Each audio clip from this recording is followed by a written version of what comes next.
अथ मंत्रपाठः।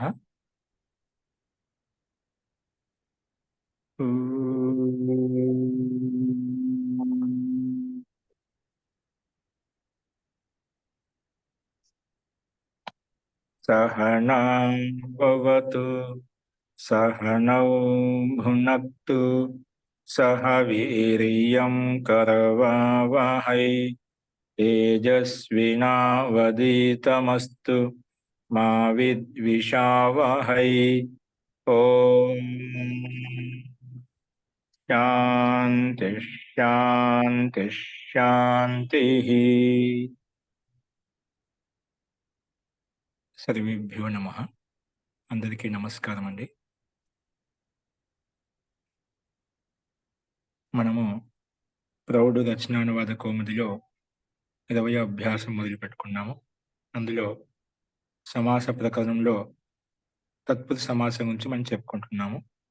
అందులో ద్వితీయ తత్పురుష సమాసం అంటే ఏమిటి, వాటికి సంబంధించిన ఉదాహరణలు ఎలా ఉంటాయి, తృతీయ తత్పురుష సమాసం అంటే ఏమిటి, చతుర్థి తత్పురుష సమాసం అంటే ఏమిటి, పంచమి అంటే ఏమిటి, ఇంతవరకు మనం పంచమి తత్పురుష సమాసం వరకు మనం చెప్పుకున్నాము. ఇది షష్ఠి తత్పురుష సమాసం గురించి మనం దానికి సంబంధించిన ఉదాహరణలు ఎలా ఉంటాయో చూద్దాము. రాసుకోండి. షష్ఠి అనేది పెట్టుకోండి. సూత్రం వచ్చేసి దానికి షష్ఠి సూత్రం అనేది. సూత్రం పేరే షష్ఠి. షష్ఠి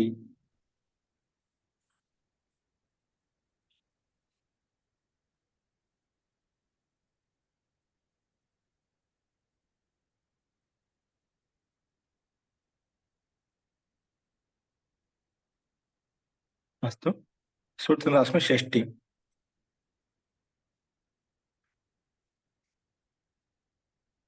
దీనికి ముందుగా ఒకటి రాసుకుని ఏ తత్పురుష సమాసం యొక్క విగ్రహవాక్యంలో ఏ తత్పురుష సమాసం యొక్క విగ్రహవాక్యంలో ఏ తత్పురుష సమాసం యొక్క విగ్రహవాక్యంలో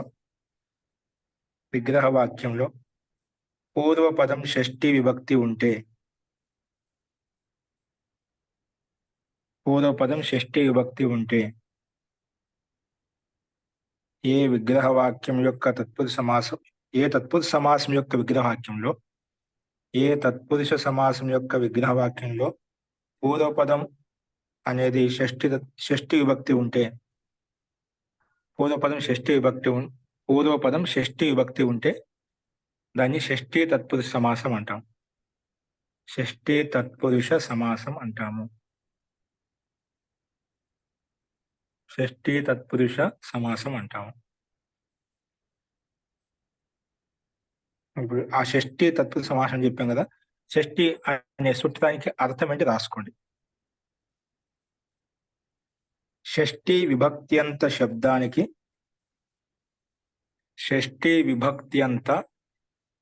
శబ్దానికి అన్య శబ్దాలతోటి సమాసం అవుతుంది. అన్య శబ్దాలతోటి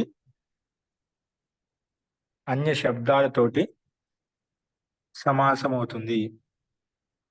అంటే సమాసం అవుతుంది, షష్ఠి తత్పురుష సమాసం అవుతుంది.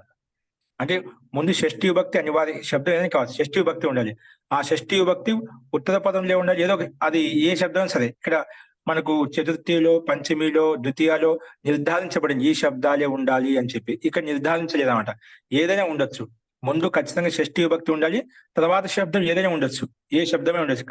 షష్ఠి విభక్తికి మాత్రం విశిష్టమైన శబ్దాలు అని చెప్పలేదు. అన్య శబ్దాలు ఏవైనా ఉండొచ్చు. ఓకేనా. అదే షష్ఠి విభక్త్యంత శబ్దానికి అన్య శబ్దాలతోటి తత్పురుష సమాసం అవుతుంది. అన్య శబ్దాలతోటి తత్పురుష సమాసం అవుతుంది. అన్య శబ్దాలతోటి తత్పురుష సమాసం అవుతుంది.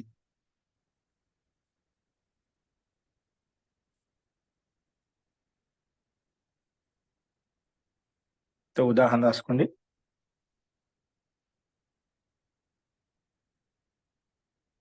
ముందుగా రాజ్ఞః పురుషః.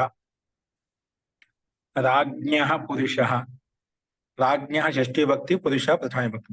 విగ్రహవాక్యం అండి. అంటే రాజ్య షష్ఠి భక్తి విడగొట్టామంటే రాజు యొక్క పురుషుడు అని అర్థం వస్తుంది అన్నమాట. రాజు యొక్క పురుషుడు. రాజ్ఞ అంటే షష్ఠి విభక్తి రాజు యొక్క, పురుష అంటే పురుషుడు, డుమూలు ప్రథమ విభక్తి కదా. దీని రెండింటి కలిపితే ఏమవుతుంది? రాజపురుష అవుతున్నాడు. రాజపురుష.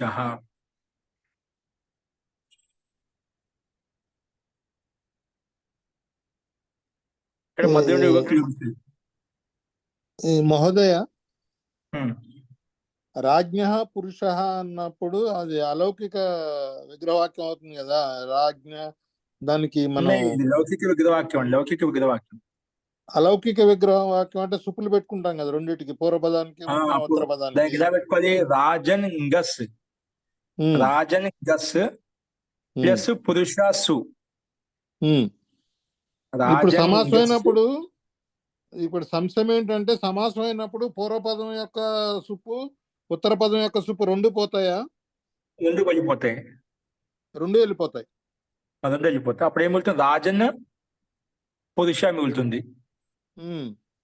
తర్వాత రాజన్లో ఉండే అంతిమ నకారం లోపం చేసుకుంటాం. తర్వాత దానికి రాజ్యంలో జకాంగి యకారం వస్తుంది, రాజ్య అలా రూపం వస్తుంది అన్నమాట. రాజన్లో ఉండే టీవాన్ లోపం చేస్తే రాజపురుష వస్తుంది అన్నమాట. రాజ్య పక్కన పురుష, రాజపురుష అలా వస్తుంది. రాజపురుష అనేది సమాసపదం అవుతుంది. మళ్ళీ అక్కడ మనం సూ పెట్టుకోవాలి. ఈ రెండు వెళ్ళిపోయినాయి కాబట్టి మళ్ళీ అక్కడ సూ యాడ్ చేసుకోవాలి. సమస్త రాజపురుషుడు ఒక శబ్దం, రెండు పదాలను కలిపి ఒక శబ్దంగా మార్చాం. కాబట్టి అక్కడ రాజపురుష ప్లస్ సూ పెట్టుకోవాలి. సూ పెట్టుకుని రాజపురుష అవుతుంది. ఒక ద్వివచనంలో అవదర్శకుడు రాజపురుష అయిపోతుంది. అదే ఇందాక మేము చెప్తున్నప్పుడు ఈ డౌట్ వచ్చింది మా అందరికి, అందుకని అడుగుతున్నాము. ఓకే, సమస్త పదంతో మనం అది ఏ వచనంలో తీసుకోవాలి కదా, అందుకే మనం తెచ్చుకుంటాం. ధన్యవాదాలు.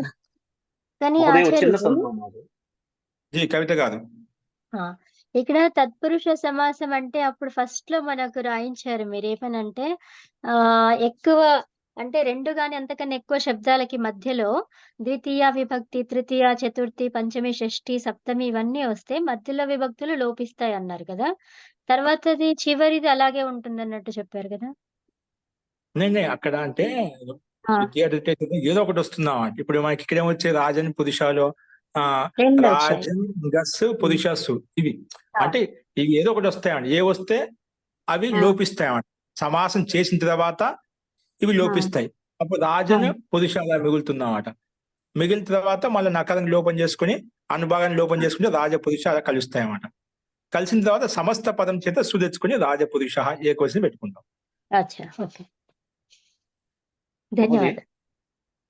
అక్కడ మీ తాత్పర్యం ఇంకా ఏం చెప్పాలనుకుంటున్నది? నాకైతే ఇంకా ఏ రకంగా చెప్తున్నది మీరు అక్కడ తాత్పర్యము నేను మధ్య ద్వితీయ అంటే అన్ని రావన్నమాట, ఏదో ఒకటి వస్తుంది అన్నమాట. రాజా పురుష అంటే రాజా ngస్ పురుష సు ఉంది కదండి, ఆ మధ్యలో ఉన్నదే లోపం చేసి ఆ సు ఉంచుకోవాలేమో అని అర్థం చేసుకున్నట్టుగా నాకు అనిపించింది. లోపం వస్తుంది, అది ఉంచుకోమది. ఓకేనా, అదే లోపం ఇస్తే మళ్ళీ సమస్త అప్పుడు అది ఓన్లీ పురుష శబ్దం చేసి సు తెచ్చుకున్నాం, అది ఉంచుకోమండి. ఆ సు కాదు, ఇక్కడ మధ్యలో ఉండే విభక్తి మొత్తం వచ్చేస్తాయి. అంటే రాజన్ గస్సు పురుష సు ఈ రెండు విభక్తులు లోపిస్తాయి. లోపించిన మిగిలింది రాజన్ పురుష మిగిలింది, మళ్ళీ టీవాన్ లోపు రాజ పురుష మిగిలింది. అప్పుడు ఆ సమస్త పదం చేత మళ్ళీ కొత్తగా సు తీసుకొస్తాం.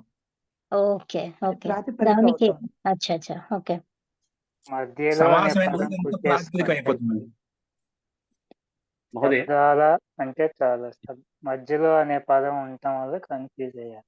మధ్యలో అనేది తీసేసుకుంటే తాత్పర్యం అంటే ప్రాతిపదికంలో ఉండే అవయవాలకు. ఓకేనా, దీనికి సమాసం చేయగానే మొత్తానికి కృతద్ధిత సమాసస్య అనే సూత్రం ప్రకారంగా మొత్తానికి ప్రాతిపదిక వస్తున్నాడు. ప్రాతిపదికాన్ని పెరిపెట్టగానే ప్రాతిపదికానికి మధ్యలో ఉండే విభక్తులు ఏవైతే లోపిస్తాయి. అంతా ప్రాతిపదిక మధ్య ఇప్పుడు ప్రాతిపదిక అవయవాలు ఈ మొత్తం ప్రాతిపదికప్పుడు రాజన్ యొక్క అవయము గస్సు, పురుష యొక్క అవయము సు, అదంటూ లోపిస్తాయి. సుప్పులు ఉంటే లోపిస్తాయి అన్నమాట. సుప్పులు ఉండకూడదు ప్రాతిపదికంలో సుప్పులు ఉండకూడదు. మొత్తం ప్రాతిపదికం పెరిపెట్టినట్టు ప్రాతిపదికంలో ఉండే అవయవాలకు సుప్పులు లోపిస్తాయి. అప్పుడు మిగులుతాయి, మూల శబ్దాలు మిగిలిపోతాయి. అస్తు. మహోదయ నాకు నెక్కిపోయింది మహోదయ, ఇప్పుడే వచ్చింది, నాకు కొద్దిగా చెప్తారా మహోదయ? దీన్ని చెప్పాల్సిన ఏం లేదు, మన రూపసిద్ధి వాళ్ళు అడిగారు, మనకు రూపాలు ముఖ్యము. ఓకే, దాంట్లో వ్యాకరణ విషయం ఏదో సందర్భం వచ్చి చెప్పాము. ఓకేనా? ఓకే మహోదయ, ఇంకా ముందు ధన్యవాదాలు. పెట్టింది రాసుకోండి. మహోదయ యొక్క సందేహం, మహోదయ చిన్న సందేహం. మహోదయ, చెప్పండి. ఇప్పుడు ఈ రాది పురుష మనకి సమస్త పదం అయిపోతుంది కదండి. అయిన తర్వాత మనం మళ్ళీ అర్ధవత ధాతు ప్రాతిపదిక అని చెప్పేసి గ్యాప్ ప్రాతిపదికతో సూప్ తెచ్చుకుంటాం కదా, దాంతోనే కదా తెచ్చుకునేది. అర్థవద ప్రాతిపదిక అవసరం. కృతద్ధిత సమాసాశ్చపదిక ప్రాతిపదిక కృతద్ధిత సమాస, అదే కృతద్ధిత సమాస వస్తే గ్యాప్ ప్రాతిపదికతో వస్తుందండి. అప్పుడు ప్రాతిపదిక పెట్టాం, గ్యాప్ ప్రాతిపదిక అధికారులు కూడా సుదెచ్చుకొని శతకం చేసుకోండి. అస్తు, ధన్యవాదాలు. అస్తు, రాసుకోండి. రాజ్య పురుష = రాజపురుష. నెక్స్ట్ ఉదాహరణ, ఈశ్వరస్య భక్త, ఈశ్వరుని యొక్క భక్తుడు. ఇప్పుడు షష్ఠి భక్తికి అర్థం ఏంటి? కాకి యొక్క లోపల అంటాం కదా, కాకి యొక్క అంటే ఈశ్వరుని యొక్క భక్తుడు, అతన్ని ఈశ్వర భక్త అంటాం కలిపి చెప్పినప్పుడు. ఇప్పుడు ఇది ఇస్తే ఈశ్వరుని యొక్క భక్తుడు, దాన్ని ఇంకా స్పష్టం చేస్తాం అన్నమాట.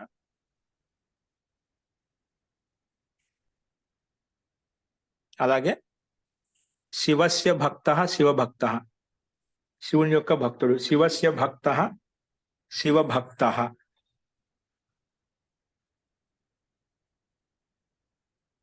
శివస్య భక్త = శివభక్త. నెక్స్ట్ విష్ణో భక్త = విష్ణుభక్త. విష్ణో భక్త = విష్ణుభక్త.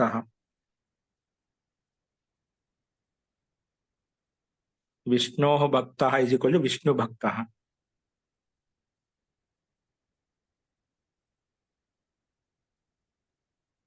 విష్ణో భక్త = విష్ణుభక్త. కృష్ణస్య భక్త కృష్ణ భక్త కదా. కృష్ణస్య భక్త కృష్ణ భక్త అని రాసుకోవచ్చు. దేవస్య పూజక దేవ పూజక. దేవస్య పూజక దేవ పూజక.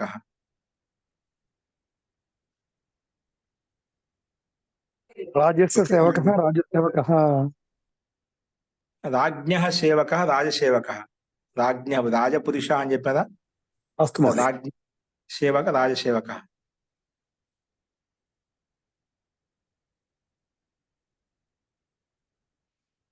మాతుః భక్తః మాతృభక్తః. పితుః భక్త పితృభక్తః. ఇలా ఎన్ని రాసుకోవచ్చు మన ఇష్టం. అస్తు ఇవి మహోదయ. మన షష్ఠీ భక్తికి సంబంధించిన ఉదాహరణలు మనం కొన్ని చూసాం. ఓకేనా? అస్తు. షష్ఠీ విభక్తి ఉండాలి, తర్వాత శబ్దం ఏదైనా ఉండొచ్చు. షష్ఠీ విభక్తి అనే శబ్దం అన్య సుబంతంతో అన్య శబ్దంతో సమాసం అవుతుంది. అవి మంచి అన్నిట్లో ఏదో ఒక శబ్దం ఉంది, పురాణ షష్ఠీ విభక్తితో ఉన్నటువంటి శబ్దమే ఉంది, అందుకే సమాసం చేసాం. ఆ సమస్త పదం చేత మనం సుదెచ్చుకుని విసర్గాలు చేసుకున్నాం. అస్తు. నెక్స్ట్ మూర్త్యాహ పూజ. మూర్తి శబ్దం ఇకారాంతం, అందుకే మూర్త్యాహ పూజ, మూర్త్యాహ పూజ, మూర్తి పూజ. మూర్తి యొక్క మతి శబ్దానికి సమానంగా మత్యాహ అంటాం కదా, అలా మూర్త్యాహ పూజ మూర్తి పూజ. మూర్తి యొక్క పూజను మూర్తి పూజ అంటాం. మూర్త్యాహ పూజ, మూర్త్యాహ పూజ, మూర్తి పూజ. మూర్త్యాహ పూజ మూర్తి పూజ.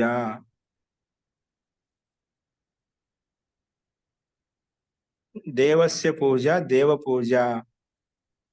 దేవస్య పూజ దేవ పూజ.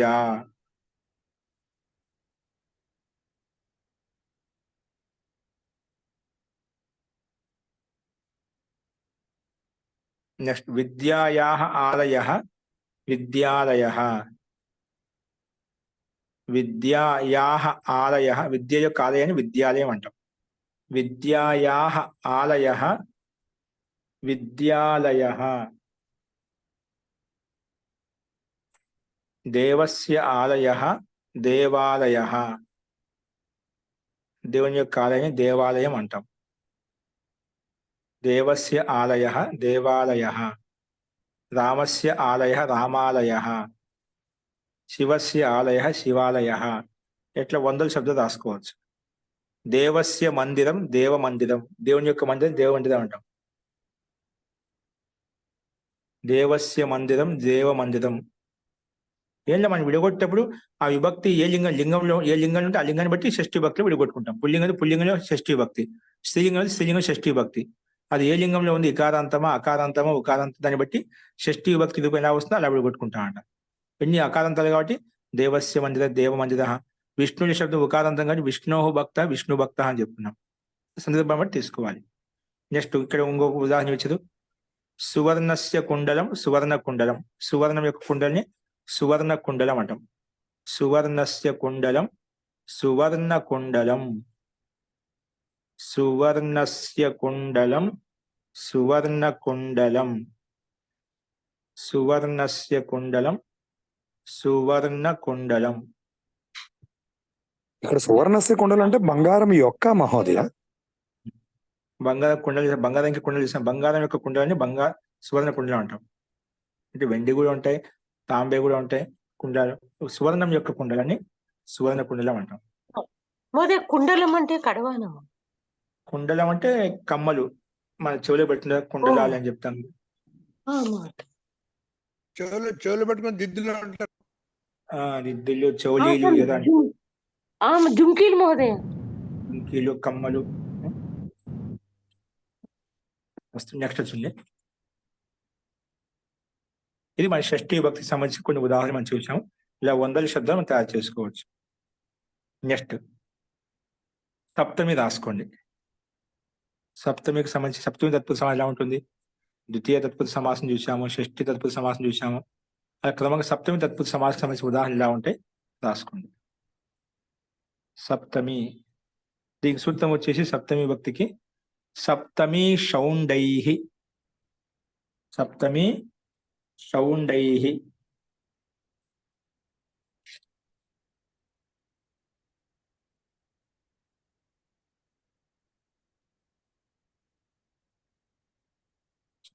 సూత్రం వచ్చేసి సప్తమి సౌండైః. ఈ సప్తమి తత్పురుష సమాసం అంటే ఏం రాసుకుంటాం చెప్పండి? సప్తమి తత్పురుష సమాసానికి ఎలా రాస్తాం? సప్తమి తత్పురుష సమాసం అంటే ఎలా రాస్తాం? సప్తమి అధికరణేచ అధికరణ కారకములు. సప్తమి మనం పైన రాపిస్తూ వస్తున్నాం కదా. సప్తమి తత్పురుష సమాసం అంటే ఏంటి? ఈ తత్పురుష సమాసం యొక్క విగ్రహ వాక్యములో పూర్వపదము సప్తమి విభక్తి ఉంటుందో దానిని సప్తమి తత్పురుష సమాసం అంటాము.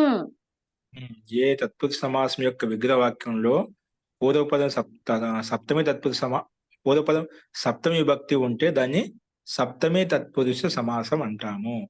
ఓకేనా? ఈ సప్తమి తత్పురుష సమాసం సూత్రం ఏంటి అంటే సప్తమి సౌండైః. ఓకేనా? ఈ సప్తమి విభక్తి అనే సప్తమి విభక్తి అనే శబ్దం ఇది షౌండైః. సౌండ శబ్దంతో కలుస్తుంది అంటే మనం చెప్పిన షష్ఠీ విభక్తి తర్వాత ఏ శబ్దంతో అయినా కలిసి సమాసం అవుతుంది చెప్పుకున్నాం. అలాగే పంచమి చెప్పుకున్నాం. పంచమి భయన పంచమి విభక్తి భయ శబ్దంతో కలుస్తుందని చెప్పుకున్నాం. అలాగే చెప్పుకుంటూ వస్తున్నాం అంట. ఇలా సప్తమి సౌండైః, దీని యొక్క తాత్పర్యం రాసుకోండి. సప్తమి సౌండైః అంటే ఏమిటి? సప్తమి విభక్త్యంత శబ్దానికి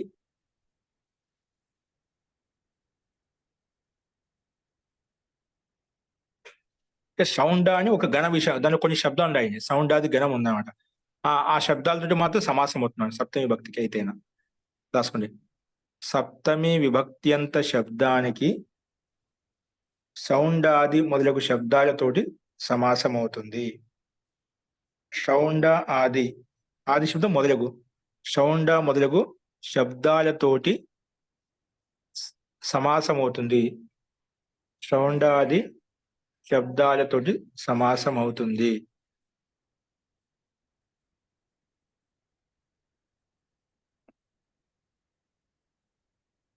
ఏ సమాసం అవుతుందంటే సప్తమి తత్పురుష సమాసం.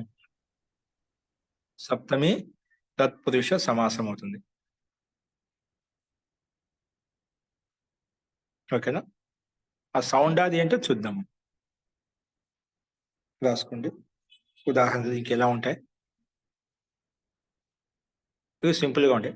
శాస్త్రే నిపుణ. విగ్రహవాక్యం ఏ సప్తమి తత్పురుషం అంటే సప్తమి తత్పురుషం ముందు విగ్రహవాక్యం పూర్వపదం అనేది సప్తమి విభక్తిలో ఉంటుంది అన్నమాట. చూడు, శాస్త్రే నిపుణ. ఇప్పుడు సప్తమి విభక్తి యొక్క అర్థం ఏం చేస్తాం? మే పద్ అంటాం కదా, అదే కదా. పై అందున్న అంటామంట.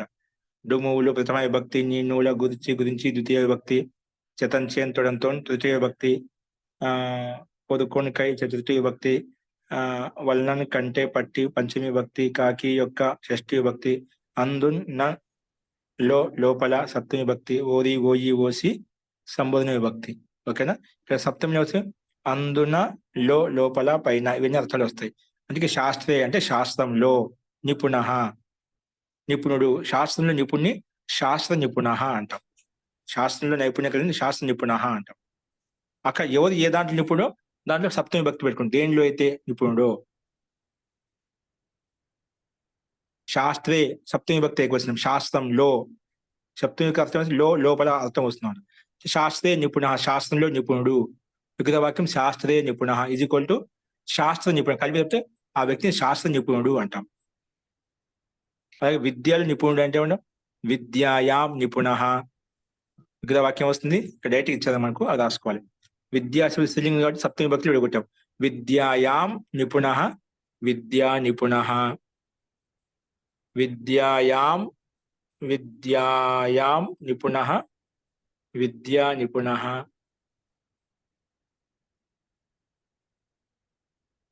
విద్యాయాం నిపుణ, విద్యా నిపుణ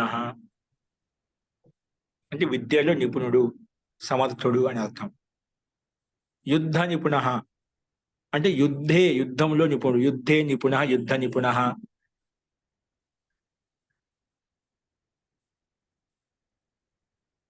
యుద్ధే నిపుణ, యుద్ధ నిపుణ. నెక్స్ట్ కార్యదక్ష. కార్యే దక్ష, కార్యదక్ష, కార్యే దక్ష, కార్యదక్ష కార్యంలో దక్షత కలిగిన వాడు. కార్యే దక్ష, కార్యదక్ష.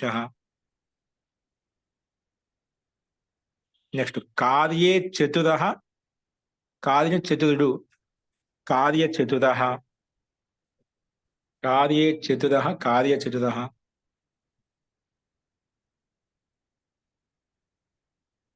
జలే నిపుణ, సారీ జలే లీన.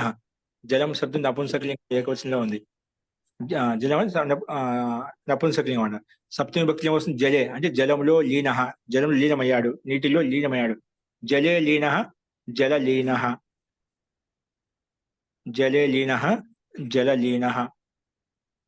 అలాగే జలమగ్న, జలే మగ్న, జలమగ్న, జలంలో మగ్నుడయ్యాడు, పూర్తిగా లీనమైపోయాడు. అట్లాగా జలే మగ్న, జలమగ్న, జలే మగ్న, జలమగ్న.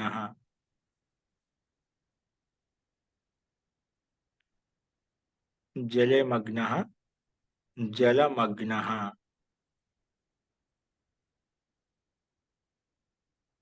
ఓకే, ఇవి మన సప్తమి విభక్తి సంబంధించిన ఉదాహరణ చూసాము.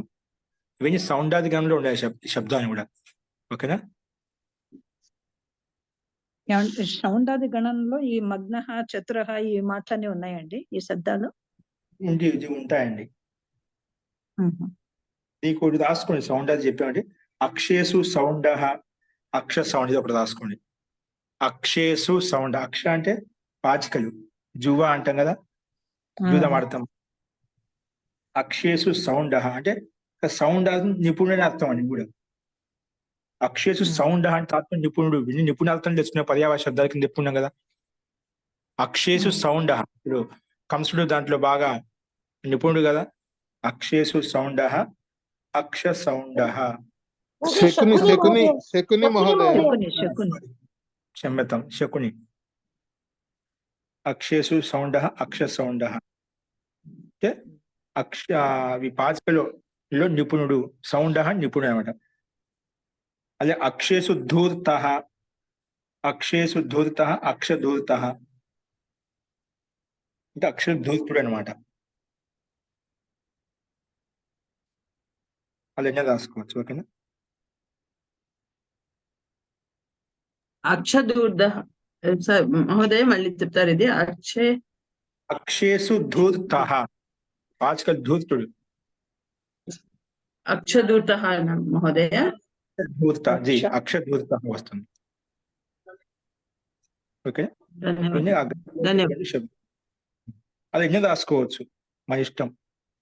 కటే ప్రవీణ, కటం అంటే చటాయి తయారు చేయడంలో, చాప తయారు చేయడంలో నిపుణుడు. కటే ప్రవీణ, కట ప్రవీణ. కటం అంటే చటాయి, చాప తయారు చేయడం నిపుణుడు. అది చటాయి అల్లడంలో. అలా ఎన్ని తీసుకోవచ్చు. ఓకే, ఇవి కొన్ని రాసుకుందాం మనం. అంతిమంలో ఒకటి దీనికి సంబంధించి ఒక ఉదాహరణ ఇచ్చి రాసుకోండి. సిద్ధ శుష్క పక్వ బంధైశ్చ, ఇది ఒకటి సూత్రం రాసుకోండి.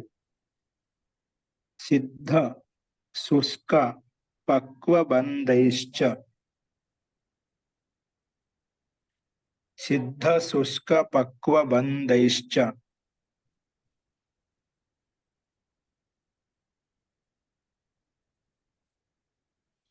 సప్తమి భక్తి కొన్ని ఇంకా విశేషమైన శబ్దాలు చెప్పారు. సిద్ధ శుష్క రెండు ఇచ్చారు, మనం మిగతా కూడా చెప్పారు. సిద్ధ శుష్క, మూడోది పక్వ బంధైశ్చ. సిద్ధ శుష్క పక్వ బంధైశ్చ. సిద్ధ శుష్క పక్వ బంధైశ్చ. దీని యొక్క ఇదేంటండి, అర్థం రాసుకుందాం. వార్తికమా? సూత్రం అండి, సూత్రమే రాసుకుంది. సప్తమ్యంత శబ్దానికి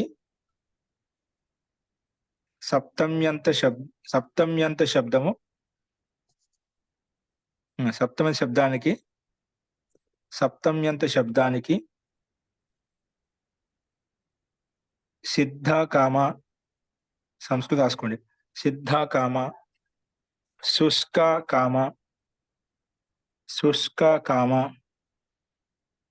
పక్వ పక్వ మరియు బంధ బంధ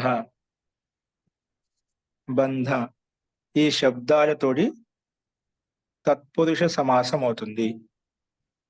ఈ శబ్దాలతోటి తత్పురుష సమాసం అవుతుంది. ఇంకా చాలా ఉన్నాయండి, మనం కొన్ని స్థూలంగా కొన్ని చెప్పుకున్నాం అన్నమాట. ఈ శబ్దాలతోటి తత్పురుష సమాసం అవుతుంది, అంటే సప్తమి తత్పురుష సమాసం అవుతుంది. సప్తమి విభక్తి అనేది సిద్ధ శబ్దంతో కలుస్తుంది, పక్వ శబ్దంతో, అలాగే బంధ శబ్దంతో, సిద్ధ శబ్దంతో, శుష్క శబ్దంతో. సప్తమి విభక్తి అనేది కలిస్తే, వీటితో కలిస్తే దాన్ని తత్పురుష సమాసం అంటామంట. ఉదాహరణ రాసుకోండి. ఆతపే శుష్క, ఆతప శుష్క. ఆతపే శుష్క అంటే ఎండలో శుష్క ఆరిపోయిందని ఆతప శుష్క అనం.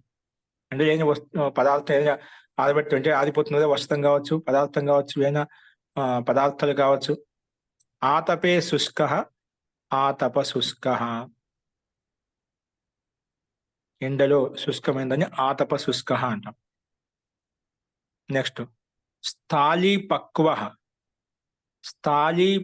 స్థాళీలో పక్వమైందని స్థాళీ పక్వ అంటాం. స్థాళీ పక్వ.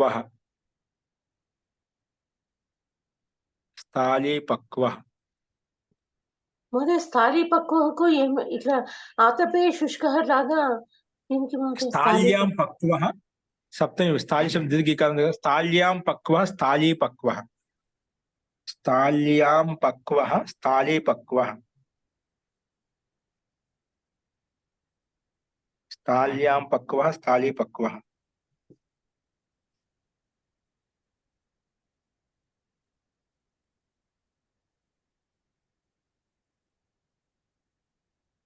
నెక్స్ట్ వచ్చే సిద్ధ శుష్క, సిద్ధ రాలేదు. చక్రే బంధ, చక్రబంధ. బంధ శబ్దం వచ్చి చక్రే బంధ, చక్రబంధ. చక్రలో బంధింపబడ్డాయి, చక్రబంధ అంటాం. చక్రే బంధ, చక్రబంధ. శుష్క, సిద్ధ, పక్వ మూడు వచ్చాయి. సిద్ధ రాలేదు, సిద్ధ తీసుకున్నా. భారతే సిద్ధ, భారతదేశం సిద్ధమైంది, భారతదేశం నిర్మించబడింది అని భారత సిద్ధ అంటాం. భారతదేశం నిర్మితమైంది. భారతే సిద్ధ, భారతే సిద్ధ, భారతే సిద్ధ, భారత సిద్ధ. అంటే భారతదేశం సిద్ధమైంది, నిర్మించబడింది, తయారు చేయబడింది. అలాగే తీసుకోవచ్చు.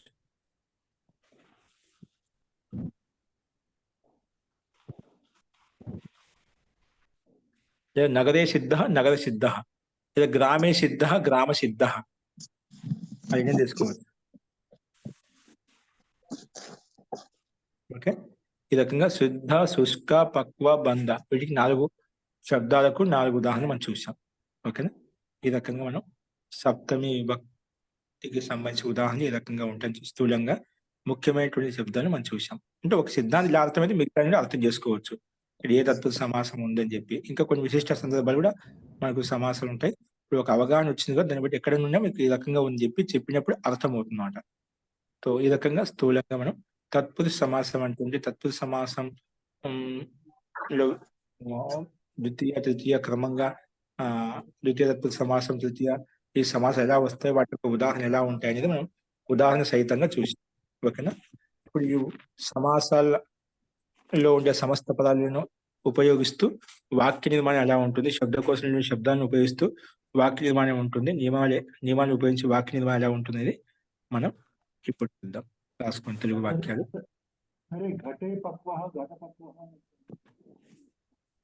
ఏంటి మళ్ళీ చెప్పండి. ఘటే పక్వ ఘట పక్వ జీ ఘటే పక్వ ఘట పక్వ రాసుకోవచ్చు అండి. అలా ఎన్నైనా సరే, ఘటనలో పక్వ ఘట పక్వ, స్థాళ్యాం పక్వ స్థాళి పక్వ, పాత్రే పక్వ పాత్ర పక్వ. ఓకేనా, మన ఇష్టం ఏదైనా రాసుకోవచ్చు. భూమౌ పక్వ, కొన్ని భూమిలో పక్వం చేస్తుంటాం కదా, భూమౌ పక్వ భూపక్వ, భూమి పక్వ, అలా ఎన్నైనా రాసుకోవచ్చు. ఇది తెలుగు వాక్యం 2:1:40 సూత్రం అండి మహోదయ. 2:1 అవునండి, ఇది సిద్ధ శుష్క పక్వ బంధేష్ట సూత్రం. 2:1:40.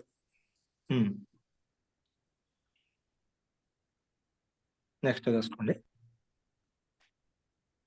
అభ్యాసం 20. తెలుగు వాక్యాలను సంస్కృతంలో అనువదించండి.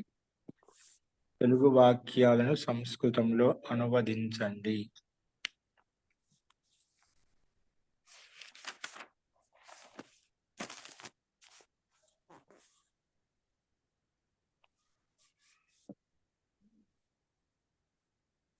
అందులో మొట్టమొదటి కాబిందు రాసుకోండి.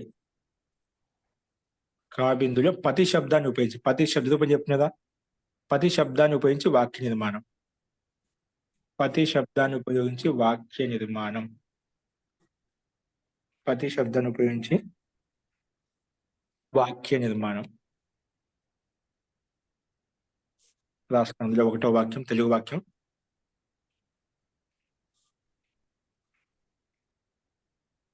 స్త్రీలకు భర్తే ఒక గతి, భర్తే ఒక మార్గము అన్నాయండి. స్త్రీలకు భర్తే ఒక గతి అంటే ఒక మార్గము. ఆడవాళ్ళకు భర్తే కదా చూడండి, అందుకే ఆడవాళ్ళను వాళ్ళు ఎల్లప్పుడూ స్వతంత్రంగా ఉంచలేదండి. వాళ్ళకి ఒక వయసు వచ్చేందుకు తండ్రి యొక్క ఆధీనంలో ఉంటుంది. వయసు వచ్చిన తర్వాత మళ్ళా వివాహం చేసి పంపించిన భర్త యొక్క ఆధీనంలో ఉంటుంది అన్నమాట. మళ్ళా భర్త ఆధీనం తర్వాత పెద్దగా అయిన తర్వాత మళ్ళీ కొడుకు యొక్క ఆధీనంలో ఉంటుంది. స్త్రీని ఎప్పుడు స్వతంత్రంగా వదిలిపెట్టింది అన్నమాట. స్త్రీకి స్వతంత్రం ఉండకూడదు. అందుకే శాస్త్రం ప్రకారం కూడా మనం ఆ రకంగా బంధనం ఇవ్వబడింది అన్నమాట. ఎవరైనా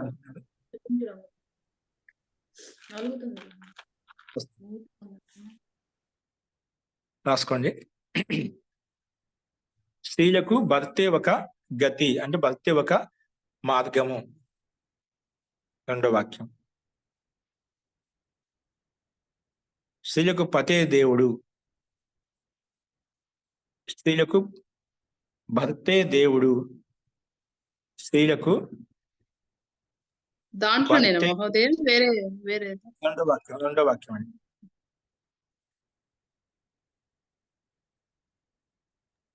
స్త్రీకి భర్తే దేవుడు. స్త్రీలకు పతియే ప్రత్యక్ష దైవము. అలాగే రాసుకోండి. స్త్రీలకు పతియే ప్రత్యక్ష దైవము. స్త్రీలకు భర్తే ప్రత్యక్ష దైవము.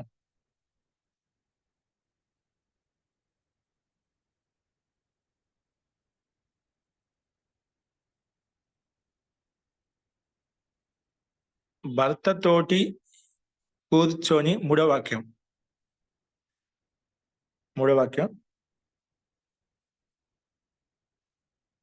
భర్తతోటి కూర్చుని యజ్ఞం చేయడం కారణం చేత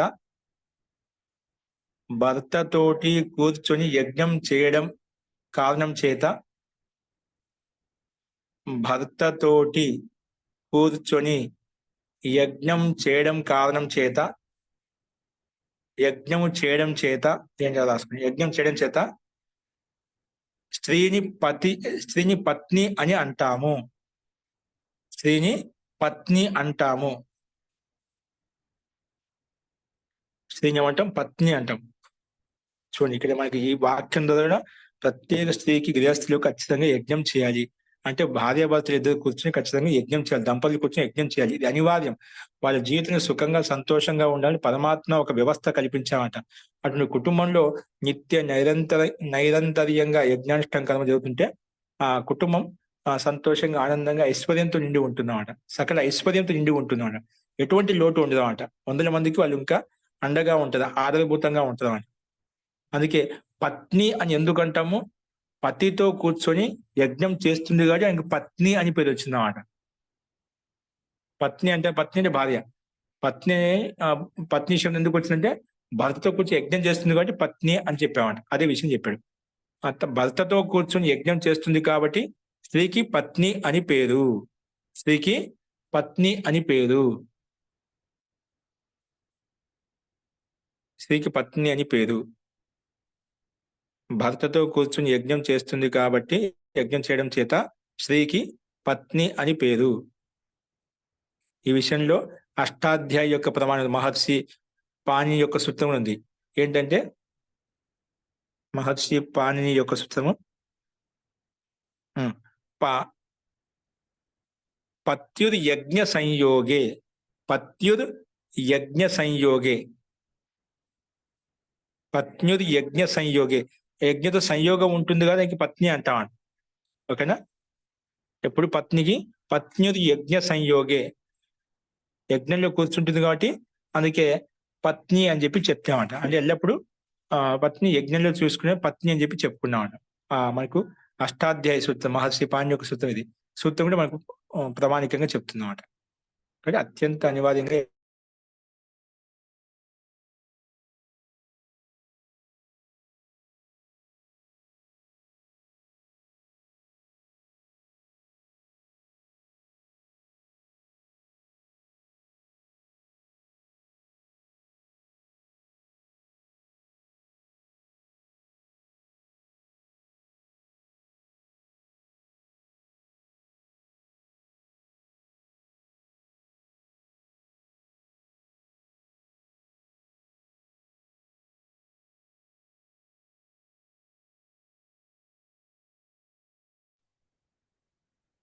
మహోదయ పత్యురా పత్యురా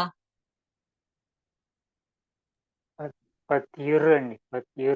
పత్యుహు అయితే అక్కడ రేఫ్ వచ్చింది విసర్గ. పత్యురు యజ్ఞ సంయోగే. పత్యురు కదా సార్? అవునండి, పత్యుహు అన్నమాట సార్. పత్యుహు విసర్గ బదులు రేఫ్ వచ్చింది. విసర్గ రేప్ అవుతుంది.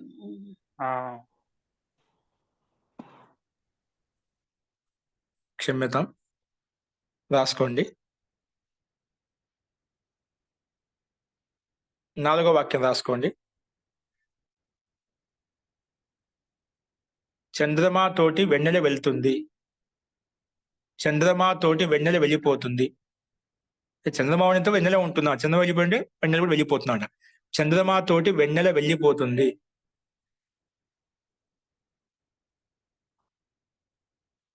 చంద్రమాతోటి వెన్నెల వెళ్ళిపోతుంది.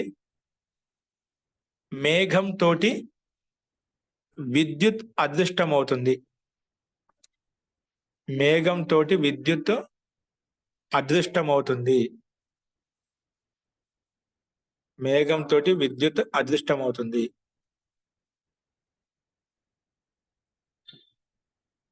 విద్యుత్ అంటే మహోదయ ఇక్కడ విద్యుత్ అంటే మెరుపా మహోదయ?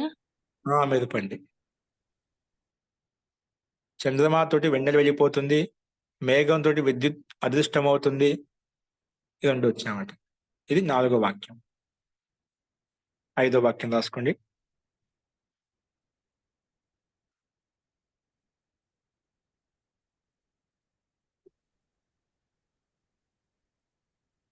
మహోదయ ఇంకా 2 వాక్యాలు ఉన్నాయండి అందులోని. ఇది శ్రీయాం వాక్యం పతికి కింద మార్గపరచండి హే. అది వేద వాక్యం కింద రాసుకోవచ్చు అంటే మనం అదే వాక్యం కింద రాసుకోవచ్చు, ఇబ్బంది లేదు. భిన్న భిన్న వాక్యాలు అనమాట. బట్ భిన్న వాక్యం కింద రాసుకుని ఇబ్బంది లేదు.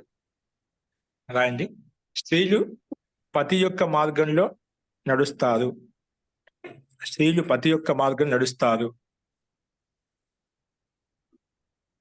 స్త్రీలు పతి యొక్క అంటే భర్త యొక్క మార్గంలో నడుస్తారు. స్త్రీలు భర్త యొక్క మార్గంలో నడుస్తారు. దీన్ని అచేతనులు కూడా స్వీకరించారు. దీన్ని అచేతనులు, చైతన్యం కలిగిన వాళ్ళ. ఇక్కడ అచేతనం అచేతనం అంటే ఎవరు తీసుకోలేదు? చేతనులు అంటే సక్రియ కలిగిన, అచేతనం స్వీకరించారు. చేతనులు కాని వారు అన్నట్టు. చేతనులు కాని వారు అంటే చెల్లిన వారికి స్వీకరించి ఎవరు తీసుకుంటాం మనం? అంటే నాస్తికుల మహోదయ? ఇది ఆలోచిస్తే దేనిని చైతన్యం లేని వాళ్ళు ఒప్పుకోకుండా ఉన్నటువంటి వాళ్ళు. చైతన్యం లేని వాళ్ళు స్వీకరిస్తున్నారు. అంటే కేవలం బుద్ధిమంతులే కాకుండా చలనం లేని వాళ్ళు, మందబుద్ధి కలిగిన వాళ్ళు, తెలియని వాళ్ళు కొంత అలా ఉంటారు, మూర్ఖంగా అమాయకంగా.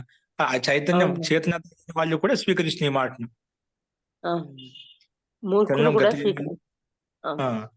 స్త్రీలు భర్త యొక్క మార్గం నడుస్తారు. ఈ విషయాన్ని బుద్ధిమంతులే కాకుండా జ్ఞానవంతులే కాకుండా దీన్ని అచేతనులు కూడా స్వీకరిస్తున్నారు. చేతనం లేని వాళ్ళు కూడా స్వీకరిస్తున్నారు. చైతన్యం లేని వాళ్ళు కూడా స్వీకరిస్తున్నారు. అంటే జంతువులు రాసి అనుకోవచ్చు మోదే. మనుషులు నడుస్తారు, అచేతనులు అంటే జంతువులు అని కూడా అనుకోవచ్చా? జంతువులకు జ్ఞానం లేదు కదా, వాళ్ళకేం తెలుస్తుంది?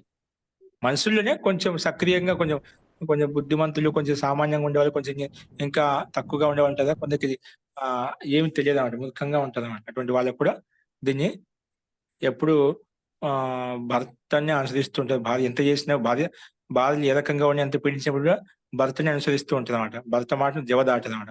అపవాదంగా ఉంటే అది వేరే విషయం, కానీ భర్తే దైవంగా భావించే వాళ్ళ పైన చెప్తున్నదా, భర్తే దేవుడు. ఏమైనా ఇంకా ఒక ఇంటికి వెళ్ళామంటే ఏమైనా కూడా, సావైనా మరణమైనా ఇంకేమైనా కూడా అక్కడే నాది అని అనుకుని ఆ ఇంటికి అంకితం అయిపోతుంది అన్నమాట. దేవుడిలాగా భావిస్తుంది అన్నమాట. మహోదయ ఇక్కడ ఇచ్చారు, దాన్ని ఏమంటారు, శాస్త్రాన్ని నమ్మని వాళ్ళు, స్మృతి లేని వాళ్ళు. స్మృతి అంటే అక్కడ శాస్త్రాన్ని నమ్మని వాళ్ళని తీసుకోవచ్చు, లేకపోతే జడమగు అని ఇచ్చారు అచేతన్ అంటే.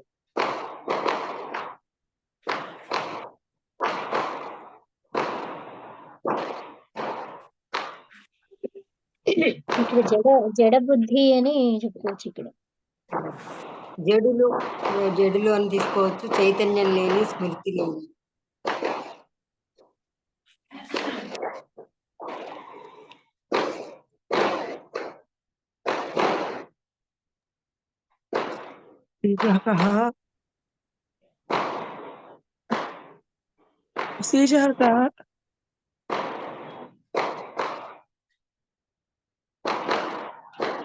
మీ దగ్గర నుంచి ఏదో శబ్దం వస్తుందమ్మా, రికార్డింగ్ అవుతుంది కదా, మ్యూట్లో వచ్చి కొంచెం చూడమ్మా.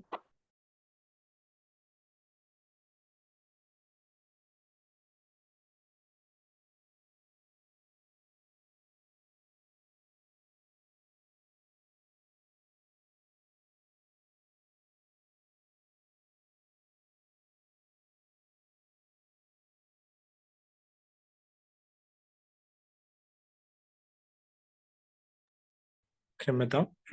ఏం రాశారు? నెక్స్ట్ రాసుకుని కాబిందులు రాసుకునేప్పుడు రెండో కాబిందు రాసుకోండి. కాబిందు శృధాతును ఉపయోగించి వాక్య నిర్మాణం. శృధాతును ఉపయోగించి వాక్య నిర్మాణం. శృ ధాతును ఉపయోగించి వాక్య నిర్మాణం. ఇక్కడ ఏదో చెప్తున్నది ఇక్కడే ఉందని చెప్పి ఏదో విషయం చెప్పారు, నేను గమనించలేదు. ఏదో చెప్పారండి వాక్యం శ్రీ విషయంలో. మహోదయ అచేతన అంటే జడ అని జడము అని వస్తుంది కదా. అంటే జడబుద్ధి కలిగిన వాళ్ళు కూడా సరిగా జడబుద్ధి కలిగిన వాళ్ళు అన్నమాట. అర్థం. శాస్త్రాన్ని ఉల్లంఘించిన వారు అని. నాస్తికులు అట్లా నువ్వు స్మృతి తీసుకోవచ్చు. లేని జడమగు స్మృతి లేని చైతన్యము లేని అని ఇచ్చాడు మహోదయ. అల్పబుద్ధి కలిగిన వాళ్ళు కూడా మేము అంగీకరిస్తున్నారు ఆ విషయాన్ని. అది అలా తీసుకోవచ్చు. ఓకే, కాబిందు రాసుకోండి. శృ ధాతువును ఉపయోగించి వాక్య నిర్మాణం.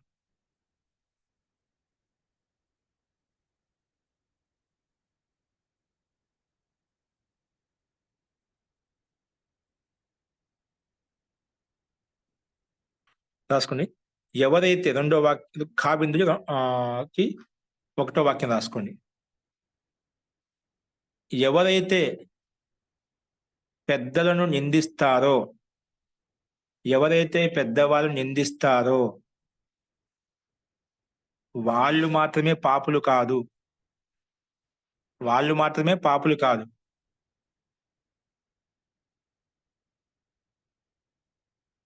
వాళ్ళు మాత్రం పాపులు కాదు. ఇంకా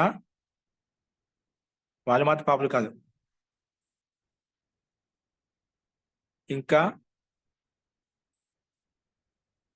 ఎవరైతే వింటారో వాళ్ళు కూడా పాపులే. అంటే నిందించినప్పుడు ఎవరినైతే నిందిస్తున్నామో వాళ్ళనే పాపులు కాదన్నమాట. ఆ నిందించినప్పుడు ఎవరైతే వింటున్నారో వాళ్ళు కూడా పాపులే అంట. ఒక వ్యక్తిని గురువులను పెద్దలు తిడుతున్నామాట. తిట్టినప్పుడు ఎవరైతే వింటున్నారో అందుకు గురువు నిందించకూడదు అంటాం. గురు నింద నా శ్రేయాత్ అంట. గురువు నిందించినప్పుడు మనం వినకూడదు. విన్న కూడా మనకు కూడా పాపమే. ఎందుకంటే అక్కడ తృష్ణంగా కూర్చున్నాడు. పెద్దవాళ్ళని గురువుని నిందించినప్పుడు మనం అక్కడ వినకూడదు, చెప్పకూడదు. అందుకే కేవలం నిందించిన వాళ్ళే కాకుండా ఆ నిందించినప్పుడు విన్న వాళ్ళు కూడా ఎవరైతే ఉన్నారో, గురువు నింద చేసిన వాళ్ళు ఎవరైతే ఉన్నారో, ఆ చేసినప్పుడు ఎవరైతే వింటారో, వాళ్ళ చెవిన పడుతుందో వాళ్ళు కూడా పాపులే.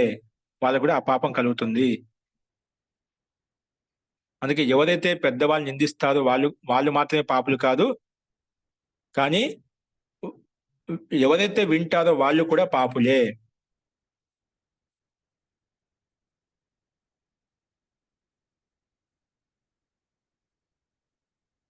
వాళ్ళు కూడా పాపులే.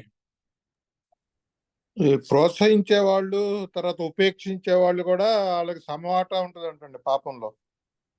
ఖచ్చితంగా దాన్ని అనుమోదన చేసే వాళ్ళు 4 రకాలుగా పాపం ఉంటుందని చెప్తున్నాయి ఈ ధర్మ శాస్త్రాలు. 4 రకాలుగా ఉపేక్షించేవాళ్ళు, ప్రోత్సహించేవాళ్ళు, చేసినవాడు, వినేవాళ్ళు, అందరికీ కూడా సమానమైన పాపం వస్తుంది. జీ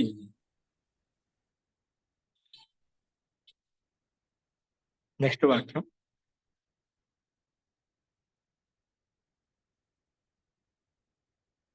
నా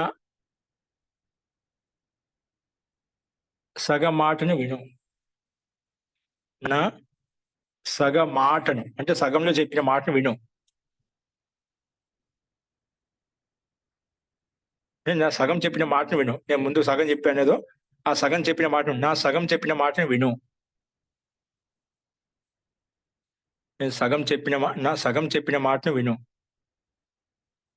చెప్తే సగంలో ఆగిపోయాడు. ఆ సగం చెప్పిన మాటను విను. నా సగం చెప్పిన మాటను విను. అసంపూర్ణ అనొచ్చు కదా, నా అసంపూర్ణ మాటను విను.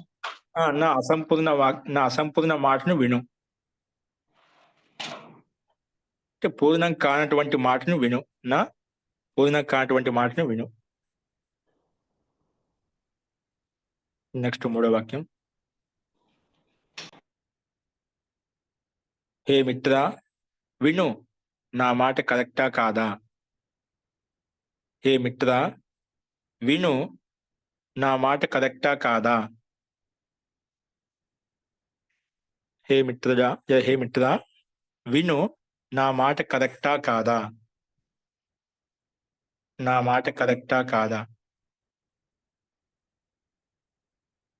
నా అసంపూర్తి మాటను విను. రాసుకోవచ్చండి మొత్తము.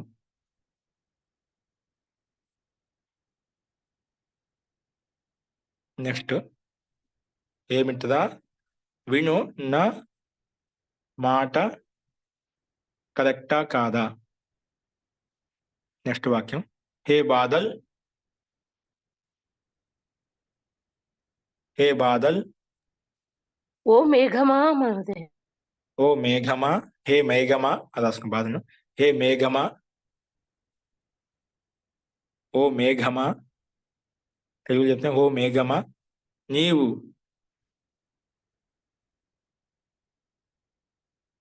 తర్వాత నా సందేశాన్ని ఉంటావు. నీవు తరువాత నా సందేశాన్ని వింటావు. ఏ మేఘమా నీవు తరువాత నా సందేశాన్ని వింటావు. ఓ మిత్రుడా నా మాటను ఓ ఇది ముందు వాక్యం అండి, అంటే ఇంకా కొంచెం యుక్తిపూర్వకంగా రాశారు తెలుగులో. చాలా మంది రాశారు ఓ మిత్రుడా నా మాట విను సరైనదో కాదో. ఓ మిత్రుడా నా మాట విను సరైనదో, నేను కరెక్టా కాదని చెప్పాను, దాని స్థానంలో సరైనదో కాదో అది రాసుకోవచ్చు. అలాగే అంతకుముందుకు ఒక వాక్యం చెప్పారు రాశారు పతితో కూర్చొని అంటే భర్తతో కూర్చొని యజ్ఞం చేయడం వలన స్త్రీని పత్ని అంటాము. పతితో కాకుండా భర్తతో కూర్చొని యజ్ఞం చేయడం వలన స్త్రీని పత్ని అని అంటారు. స్త్రీని పత్ని అని అంటారు, పత్ని అని పేరు వచ్చింది. ఓకే అండి, మీకు భావం అర్థమైతే మీరు ఆ రకంగా వాక్యాన్ని ఇంకా సౌష్ఠవంగా లోకయుక్తంగా రాసుకోవచ్చు. మస్తు ఓ మేఘమా నా సందేశాన్ని తర్వాత వింటావు. ఓ మేఘమా నా సందేశాన్ని తరువాత వింటావు. ఓ మేఘమా నా సందేశాన్ని తర్వాత వింటావు. నెక్స్ట్ వాక్యం వింటున్నావా అని రాధా మహోదయ. సునోగి వింటావు అంతే, తర్వాత వింటావు. సున్ రహా హై నువ్వు వచ్చి నువ్వు చెప్పిన అలా అప్పుడు అలా వస్తుంది. వింటున్నావా సున్ రహా హై అప్పుడు అలా వస్తున్నాడు ఆ ప్రకారంగా అయితే. సందేశ్ సునోగే వింటావు నువ్వు అని అర్థం. నెక్స్ట్ 5వ వాక్యం 12 వర్షంలో వ్యాకరణం చదవబడుతుంది. చూడండి వ్యాకరణం ఎన్ని పడుతుంది, 12 వర్షంలో వ్యాకరణం చదవబడుతుంది. 12 వర్షంలో వ్యాకరణం చదవబడుతుంది.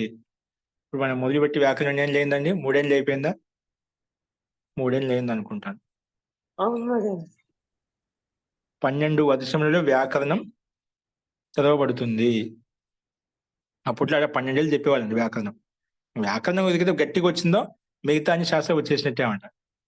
వేదానం అధ్యయనార్థం వ్యాకరణం, వేదాలను అర్థం చేసుకోవడం గురించి వ్యాకరణం చదువుతామట. కాబట్టి అంత విశాలమైనది. ఈ వ్యాకరణంలో పట్టు వచ్చిందంటే 4 వేదాలను అవలీలగా చదివేయచ్చు. అప్పుడే మనకు సూక్ష్మత వస్తుంది, లేకపోతే రాదు. వ్యాకరణం చదవకుండా ఎవరికి ఆ సూక్ష్మత ఎప్పటికీ రాదండి. 12 సంవత్సరాలలో వ్యాకరణం చదవబడుతుంది. ఓకే అండి, 12 సంవత్సరములలో వ్యాకరణం చదవబడుతుంది. 12 సంవత్సరములలో వ్యాకరణం చదవబడుతుంది. నెక్స్ట్ వాక్యం నేను భ్రమరముల యొక్క ధ్వనిని విన్నాను. నేను భ్రమరాలు అంటాం కదా, తుమ్మెదలు.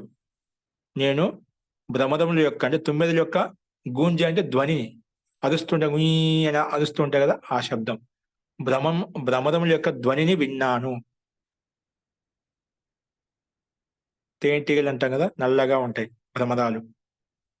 నేను భ్రమరముల యొక్క ధ్వనిని విన్నాను.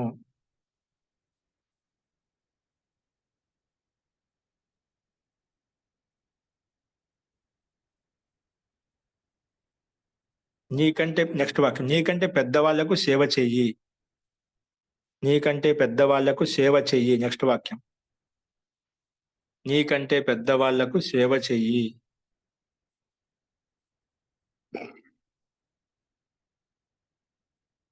నీకంటే పెద్దవాళ్లకు సేవ చెయ్యి. నెక్స్ట్ వాక్యం డబ్బులు లేని వాడికి పత్నిబి అంటే భార్య కూడా సేవ చేయదు. ఈ విషయం తథ్యాత్మక విషయం చెప్పారు. నిర్ధనుడికి అంటే డబ్బు లేని వాడికి భార్య కూడా సేవ చేయదంట. డబ్బునే సేవ చేస్తుంది. అసత్యం మహోదయ. అసత్యం. అసత్యమా? మహోదయ. కరెక్ట్ అండి, మీరు చెప్పిన మాట కరెక్ట్. అందరూ అలా ఉండదు, దాదాపు అలా కనిపిస్తుంది ఎక్కువగా. డబ్బు లేని వాడికి భార్య కూడా సేవ చేయదు. ఆదర్శ భార్య భర్తలు ఉంటే వాళ్ళు అది వేరే విషయం. అక్కడ ప్రేమ ఇస్తుండే భర్త డబ్బు ఇవ్వాలని కాదండి, అక్కడ డబ్బు లాంటి ఒక ప్రేమ, ఒక ధనం, ఒక ఐశ్వర్యం ప్రేమగా చూసుకుంటాడు, అందుకే సేవ చేస్తుందన్నమాట. ఓకేనా? అక్కడ భర్త ఒక ప్రేమని అందిస్తుంటాడు, ఆ ప్రేమను ఆ భర్త యొక్క కష్టాన్ని, భర్త యొక్క సమస్యను అర్థం చేసుకుంటుంది కాబట్టి ఆ భార్య సేవ చేస్తుందన్నమాట. తాత్పర్యం ఏ సందర్భాలు తీసుకోవాలంటే ఆ అన్యోన్య దాంపత్యం, పవిత్ర దాంపత్యం లేనప్పుడు అటువంటి భార్య నిజంగా సేవ చేయదు. డబ్బు లేని వాడికి భార్య కూడా సేవ చేయదు. ఇది ఒకప్పటి సందర్భంలో, అందరూ అలా ఉంటారని కాదు, కరెక్టే. ఇది ఒకప్పటి మాట, ఇప్పుడు వారు కూడా సంపాదిస్తున్నారు కాబట్టి ఎవరో.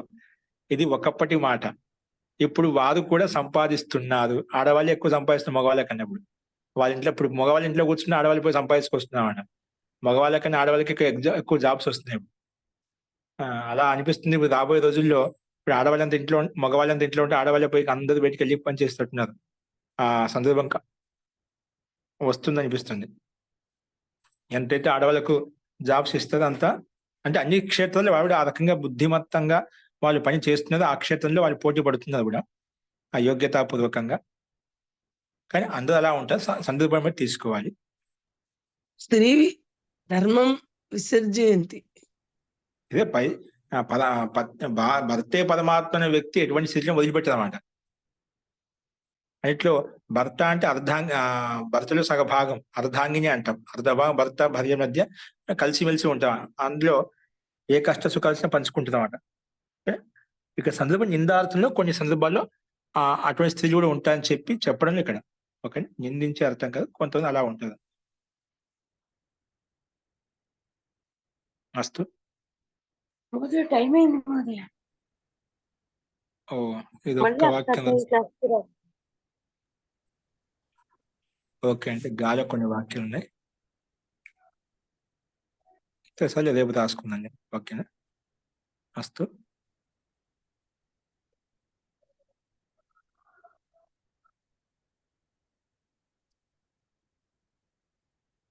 నెక్స్ట్ వాక్యం రేపు రాసుకుంది. శాంతి పాట.